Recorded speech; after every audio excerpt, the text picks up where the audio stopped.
Assalamu alaikum. Before we begin, I want to sincerely thank all of you who have subscribed and shared your feedback. It's been deeply encouraging. Starting from this episode, we are expanding on the philosophical lens of our reflections. Tafsir al-Mīzān by al-Mīzān is deeply philosophical and at times quite complex. So moving forward, I will be distilling these ideas and presenting them in a clear and accessible way. Please share your thoughts. I do love to hear your feedback on the addition of this philosophical dimension. With that, let's turn to today's reflection, a verse that invites us to explore the wisdom behind deep provision and measured decree. Why do we receive some things in life and not others? Why do certain blessings seem delayed while others appear suddenly? And what if our limited perspective prevents us from recognizing the divine wisdom behind every portion we are given? The Qur'an reveals a verse that speaks directly to this mystery, one that addresses the paradox of God's infinite generosity and His precise distribution of all things. وَإِن مِّن شَيْءٍ إِلَّا عِندَنَا خَزَائِنُهُ وَمَا نُنَزِّلُهُ إِلَّا بِقَدَرٍ مَعْلُومٍ.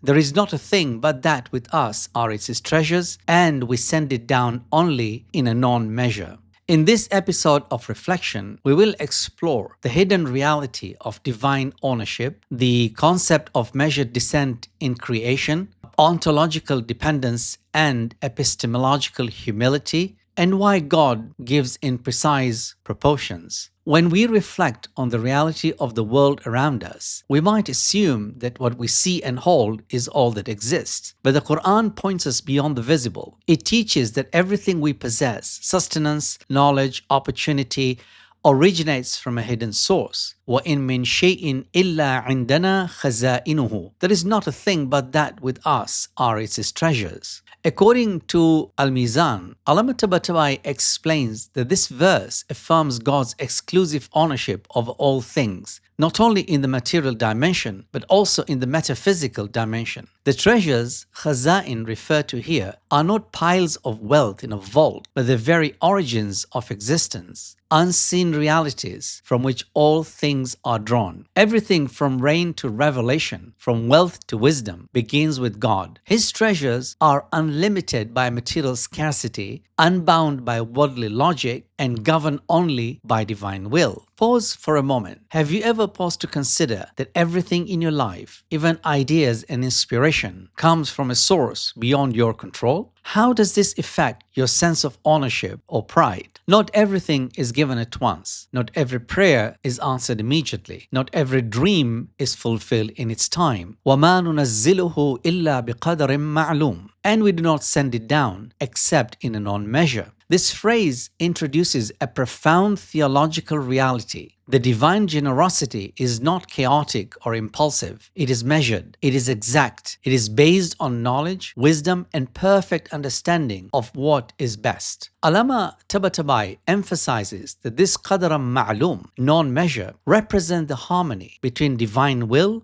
and the unfolding of creation. Everything arrives at its appointed time, in its correct form, and for its rightful recipient. This means not everything we ask for is good for us. Not every delay is denial. What we are given is shaped by our capacity, our needs, and our future. Consider this. What is one thing that you once prayed for but didn't receive and later realized it was a mercy in disguise? The verse from Surah al-Ḥijr brings together two seemingly opposing realities. On one side, unlimited treasures, on the other, limited distribution. This is not contradiction. It is calibration. God, in His wisdom, withholds not out of scarcity, but out of mercy. He grants only what we can bear, and when we are ready to bear it. As the Quran says elsewhere, وَلَوْ بَسَطَ اللَّهُ الرِّزْقَ لِعِبَادِهِ لَبَغَوْا فِي الْأَرْضِ. Had God expanded provisions for His servants, they would have transgressed on the earth. Too much, too soon can corrupt. Divine restraint is a form of divine protection. Have you noticed? Can you think of a time when abundance in wealth, freedom, or power led someone toward excess or harm? How might divine restraint be an act of care rather than limitation? From a philosophical perspective, this verse points to the foundational Islamic belief in a tiered reality. Ontology, the study of being, teaches us that the physical world is not self-sustaining. Everything we see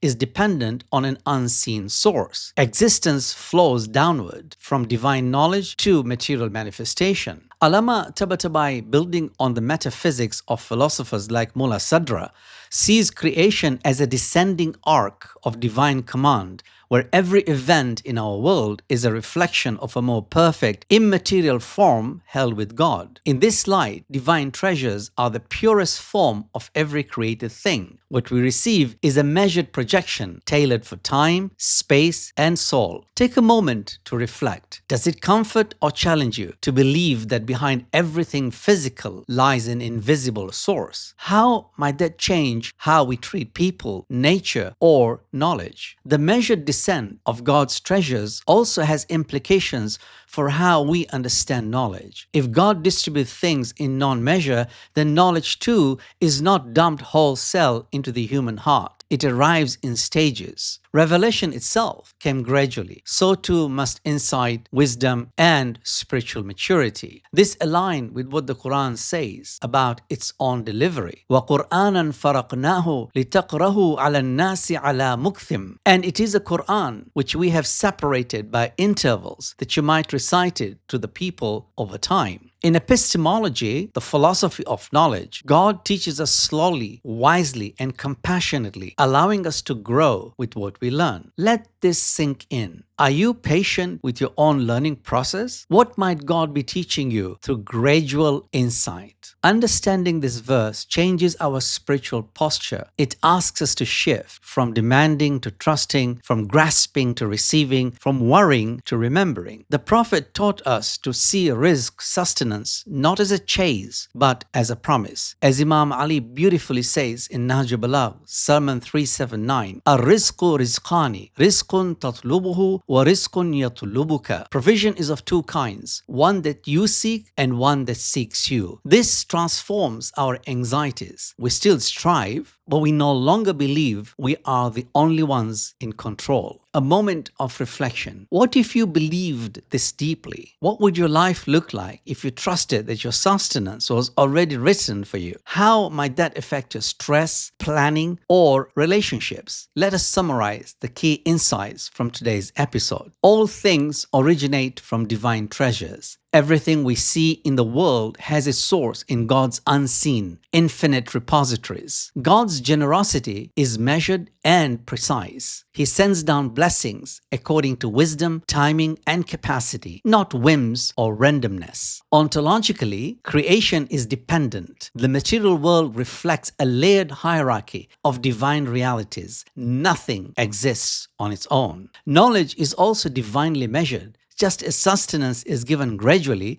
so too is insight, fostering humility and growth. Trust is an ethical response to divine measure. Faith means learning to receive, not just demand, and seeing divine mercy even in restraint. In the next episode of Reflection, we turn to the concept of divine sovereignty and symbolic language. We will explore what does it mean for God to sit upon the throne? Is the throne a physical entity or a metaphor for divine rule? And how al-Mīzān interprets this in light of transcendence, tanzih, and nearness, taqrib. So join me for episode 12, The Throne of God, Understanding Divine Sovereignty. If you enjoyed this episode, consider subscribing to stay connected as we continue exploring the wisdom of the Qur'an through Tafsir al-Mīzān. Until next week, Assalamu alaikum wa rahmatullah.